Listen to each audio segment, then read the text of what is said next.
எதற்காக வேண்டி உங்களுக்கு வாழ்வும் மரணமும்? ஏன் வாழ்வு மட்டும் இருந்தால் போதாதா? திடீரென ஒரு மரணம் எதற்காக?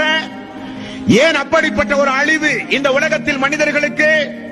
67வது அத்தியாயத்தின் 2வது வசனம், அல்லதி ஹலக்கல் மௌத்த வல் ஹயாத்த லியப்லுவக்கும் அய்யுக்கும் அஹ்ஸனு அமலா.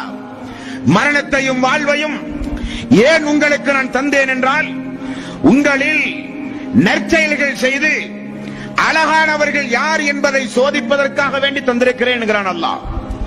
மரண தேதியை அல்லாஹ் ஏன் தீர்மானித்தான்? மரணத்தை ஏன் அல்லாஹு தஆலா தந்திருக்கிறான்? அதை அஞ்சி, அந்த நாளை, அந்த நேரத்தை பயந்து நாம் திரும்ப செல்ல போகிற அந்த வாழ்வு சிறப்பாக அமைவதற்காக வேண்டி நல்லறங்களை செய்து இந்த உலகத்தில் யாரெல்லாம் வாழ்கிறார்கள் என்பதை சோதிப்பதற்காக வேண்டி நான் மரணத்தையும் வாழ்வையும் தந்திருக்கிறேன்.